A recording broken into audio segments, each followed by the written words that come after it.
Welcome to Hope's Homemade Kitchen. Today we are making macaroni and cheese. Now this is a home-style macaroni and cheese that's so creamy and cheesy, and I'll be adding some Panko Italian breadcrumb topping for a little extra crunch on top. So let's get started and I'll show you the ingredients. You'll need a 1-pound box of elbow macaroni, milk, about a half a pound of shredded Marble Jack cheese, 1 pound of Velveeta, a stick of butter, all-purpose flour, salt and pepper, paprika, and for topping, I'm using Italian Panko blend breadcrumbs. Now, first thing I want to do is take a 13 by 9 inch pan and butter it, or you could use cooking spray. Now I've preheated my oven to 350 degrees, and I have a pot of water on the stove getting ready for my elbow macaroni. Now while the water is coming to a boil for the pasta, I'm going to cut this Velveeta into cubes.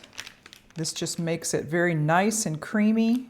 So the water is at a rolling boil. Just going to salt it a little bit. I'm going to add in 1 package, 1 pound of elbow macaroni. Now the pasta will cook like this for about 8 minutes. It should be done at that point. And then we'll rinse it and then pour it into the buttered pan.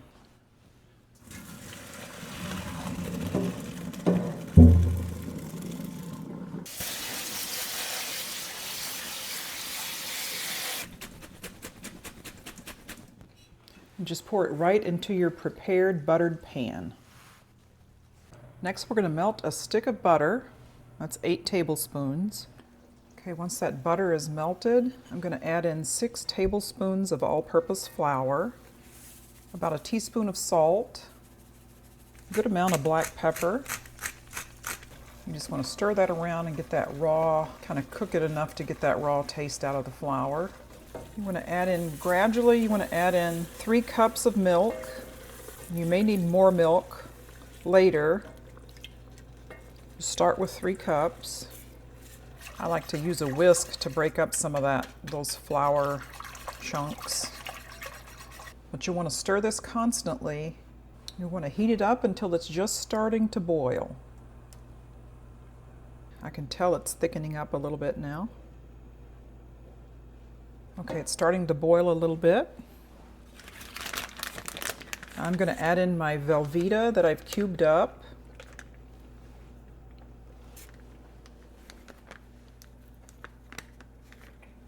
This is 1 pound of Velveeta. Now you can love or hate Velveeta, but there's really no debate that it's a very creamy product to use for macaroni and cheese, and it's wonderful for hot dips. Okay, you just want to stir this around until that Velveeta is melted. I'm going to add a little more milk. And just use your judgment on the thickness that you would like. I'm going to be adding in some Marble Jack cheese as soon as this Velveeta is melted. And then I may end up using even more milk just to get it to the consistency of the sauce that I like. Okay, that Velveeta is pretty much melted. Now I took my half a pound of Marble Jack cheese and I shredded it in my food processor, and I reserved about 1 cup of it for the topping.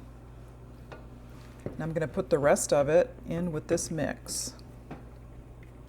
It is a very cheesy mix. I'm going to go ahead and add in a little bit more milk. And that's the texture that I like.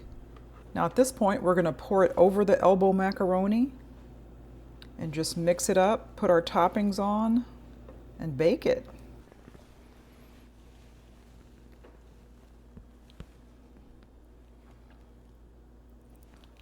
Look how cheesy that is. This makes a lot of cheese sauce. And as that bakes, it's going to absorb some of that cheese sauce. So having a lot of cheese sauce is great because then it's not going to be too dry. I'm going to sprinkle a little paprika on top. I'm going to bake this at 350 degrees for 45 to 60 minutes. And then that last 10 to 15 minutes, I'll put the cheese and the panko breadcrumbs on top. Okay, this has been in the oven for about 30 minutes. Now you don't have to put on any additional topping, but I think it's always good just to add just a little extra cheese on top. Now this is that Marble Jack cheese that we had reserved. And then I have some Italian panko breadcrumbs, about a half a cup, but it just gives a really nice Italian crunch right on top. Okay, we're gonna put it back in for about another 15 or 20 minutes until that top is nice and set. Ooh, does that look good or what? Now, this was in the oven at 350 degrees for 50 minutes.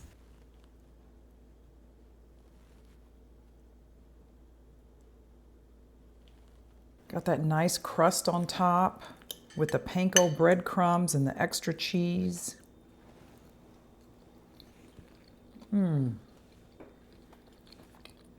Such a creamy texture. Really, really good. And a little extra crunchy topping, and you have a winner for a holiday or a weeknight meal. Thank you so much for joining me today on Hope's Homemade Kitchen as we made mac and cheese. If you haven't done so already, take a look at some of my playlists. I have a What's for Dinner playlist, appetizers, desserts, and a few more. And we'll see you next time.